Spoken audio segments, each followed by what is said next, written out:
Presiden Prabowo Subianto menaruh perhatian besar pada kesehatan fiskal negara. Melalui arahan itu, pemerintah berupaya menjaga anggaran pendapatan dan belanja negara agar tetap terkendali, sekaligus menyiapkan strategi jangka panjang menuju Indonesia maju. Kondisi anggaran pendapatan dan belanja negara menjadi perhatian serius. Hingga Agustus 2025, defisit tercatat mencapai 321,6 triliun rupiah atau setara 1,35% terhadap produk domestik bruto. Angka ini muncul karena belanja negara yang lebih besar dibandingkan pendapatan.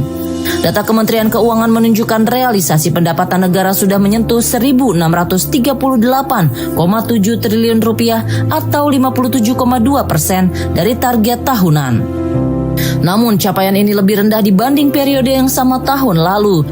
Di sisi lain, realisasi belanja negara telah mencapai 1.960,3 triliun rupiah atau 55,6% dari outlook. Ketidakseimbangan antara pendapatan dan belanja inilah yang mendorong pelebaran defisit. Pemerintah sebelumnya menargetkan defisit tahun berjalan sebesar 2,53% dari PDB atau 616,2 triliun rupiah. Namun dalam evaluasi semester pertama, pemerintah bersama DPR menyetujui pelebaran defisit menjadi 2,78%. Menteri Keuangan Purbaya Yudi Sadewa menyebut posisi defisit saat ini masih aman, namun tetap perlu diwaspadai. Jika tren belanja terus dipercepat tanpa kenaikan pendapatan yang signifikan, defisit berpeluang mendekati target outlook pada akhir tahun. Karena itu pemerintah mengawal kinerja fiskal dengan ketat agar stabilitas ekonomi tetap terjaga. Pendapatan negara itu 1.638,7 triliun. Itu 57,2% terhadap outlook-nya.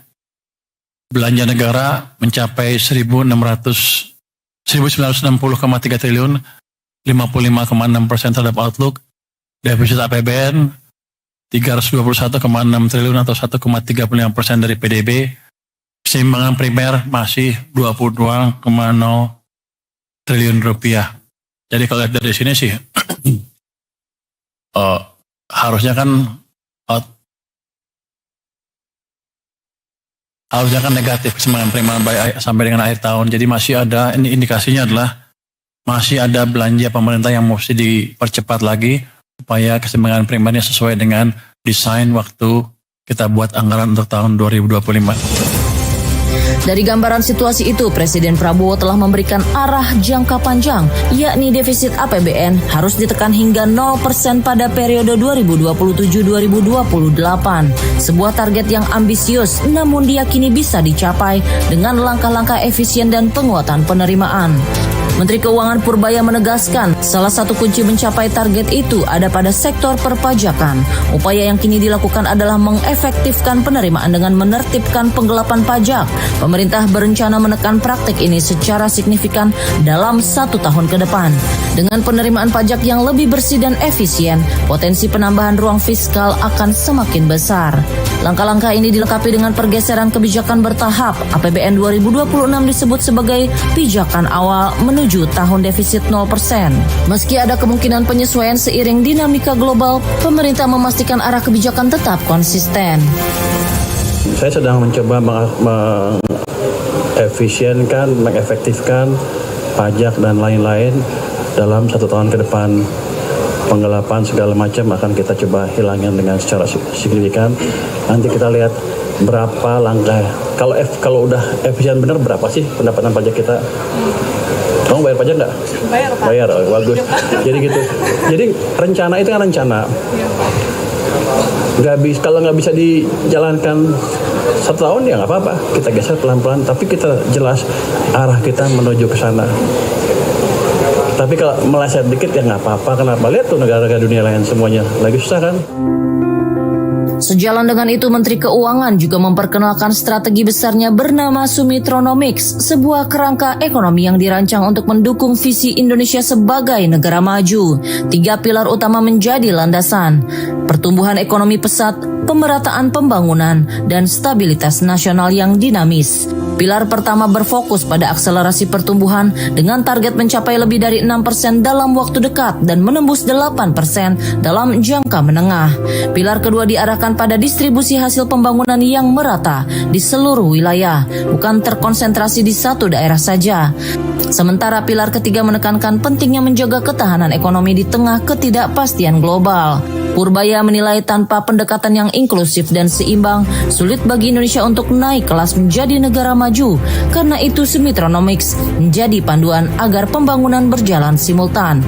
Fiskal dijaga, ekonomi tumbuh, dan masyarakat merasakan hasilnya secara nyata. Untuk menjadi negara maju, strategi pembangunan ekonomi Indonesia berbasis pada konsep Sumitronomics yang difokuskan pada 3 pilar utama. Pertama, pertumbuhan ekonomi yang tinggi. Kedua, pemerataan manfaat pembangunan. Dan ketiga, stabilitas nasional yang dinamis. Untuk menjalankan 3 pilar tersebut, mesin-mesin pertumbuhan harus dihidupkan dan dipastikan berjalan selaras. Fiskal, sektor keuangan, dan perbaikan iklim investasi harus sinergis menggerakkan perekonomian Indonesia agar dapat tumbuh melampaui 6% dalam waktu tidak terlalu lama. Dengan konsistensi menjaga keselarasan mesin-mesin pertumbuhan, diharapkan dapat memacu pertumbuhan menuju 8% dalam jangka menengah. Dengan demikian, kerja pemerintah saat ini berada pada 2 jalur sekaligus. Di satu sisi mengendalikan APBN agar tetap sehat, di sisi lain menyiapkan strategi jangka panjang yang akan mengantarkan Indonesia menuju level baru sebagai negara dengan daya saing global. Pelebaran defisit yang terjadi saat ini menjadi tantangan yang terus diwaspadai pemerintah. Namun dengan target yang jelas, penguatan penerimaan pajak serta strategi pembangunan yang terarah melalui Sumitronomics, pemerintah menunjukkan keseriusan untuk menjaga stabilitas fiskal sekaligus membuka jalan menuju Indonesia maju.